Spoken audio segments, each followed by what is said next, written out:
The year is 2024, and of all things, Toontown is still updating. Toontown Rewritten is the most popular server at the moment, and although it hasn't been known for being the one with the most updates, it has more recently made impactful updates over the last few years with the addition of field offices, as well as the announcement of a new playground area. Today though, we're going to be looking at what could possibly be the most impactful update they've ever released. Benches 2. No, but really. The overhaul of the facilities along with some small gag changes. Basically, you carry less sound, but everything else gets buffed a little bit. Lure has some higher accuracy, and the organic gags do a little bit more damage. For the facilities, there's only going to be 2 variants of each, an easy mode and a hard mode. And the hard mode isn't necessarily longer, it's just higher level cogs. Along with that, there's going to be a new boss cog at the end of each of these facilities. The Sellbot has the factory foreman, who can cut the timer in half as well as do some other cheats. The mint auditor, who raises the defense and health for all the cogs, and also can create a gag cost increase. The Lawbot clerk that retaliates all sound damage back at the tunes, and can summon laser cogs once the cogs are defeated. And the Bossbot club president that deals more attacks for each cog defeated, and also hides after the fact once you've dealt enough damage to her. Pretty sure I've seen that one somewhere before. I'ma get you, brain. Brian. They also added back some of the old attacks for the cogs, as well as some new attacks for some of the higher tier cogs. They are missing their animations currently, however, once they're added into the game, I'd assume they look something like this. There's also new music for all the facilities, and it is banging.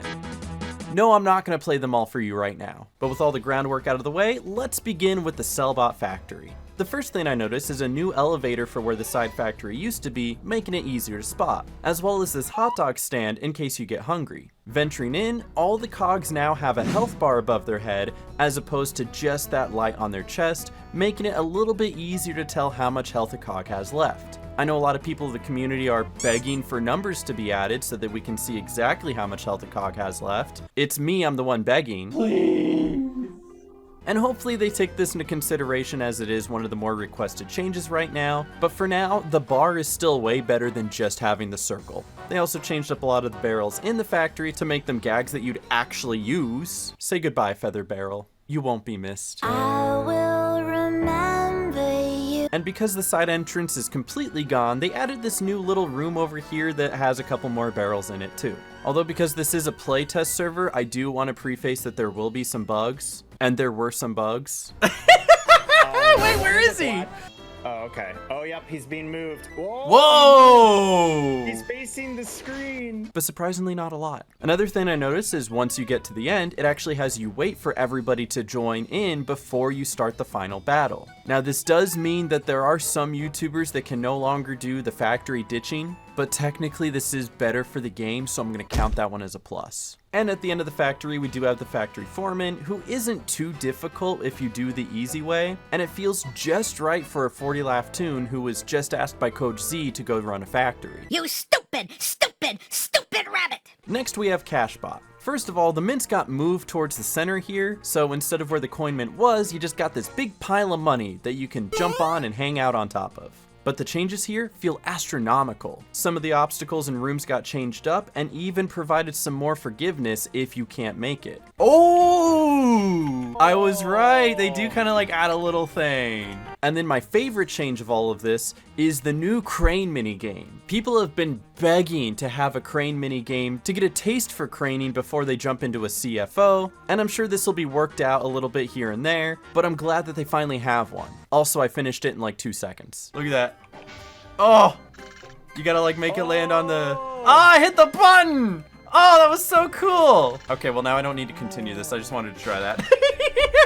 At the end, we have the mint auditor, who has very bushy eyebrows. That's it, that's all I have to say about him. Look at those eyebrows. Next, we have Lawbot. Lawbot has some great new artwork right here in the foyer. I mean, look at that one. Masterpiece. But hopping into the new DA offices, I noticed right away some of the improvements to the textures. Do you see the thicker lines on this box? It sure is. Now that's what this update's all about. But there's also lighter colors and just a better atmosphere here, which makes it feel so much more inviting. You see new rooms throughout the whole facility. However, you can't sit on the couch. Wait, can I sit on this couch? No. Dang. You can I mean, you stand on the couch. it. Yeah, true. I thought that was the whole point of the bench update.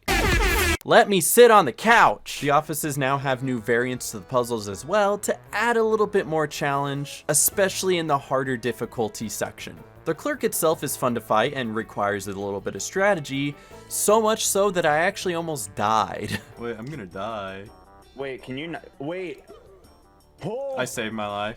Oh. And then finally we have Bossbot. Instead of having the front 3, middle 6, and back 9, we have the fairway and the fringe. Title subject to change. I'm ready at the the fringe. And I will say there's absolutely some new looks that makes you feel like you're in something new now. The rooms look different, they have more decoration, you can get hurt by this fountain. The golf minigame has 20 plus new variants for you to go try out, and some of them are actually challenging, as opposed to whatever this one is. And then they have this new slip and slide room, which isn't necessarily hard, but it's funny.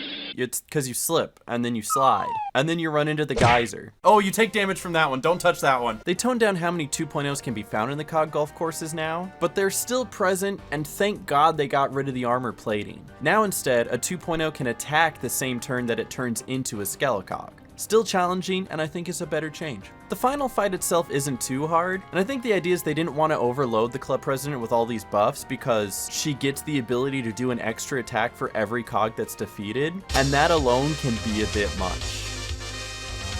But these were my quick, not so quick, initial thoughts on this update. I hope to continue to play on the test server to see what else changes, as well as give my honest feedback. Genuinely, I think this is pretty good. My only complaints are very small. And that's that I do think there needs to be numbers for the health bars, as well as completely annihilate the idea of having floors altogether. The DA offices and COG golf courses still have 2 floors, and in my opinion, I think it should just be one long windy path just like they already do for the mints and the factory. But if they don't do that, it's not like I'm gonna riot. I don't actually mind.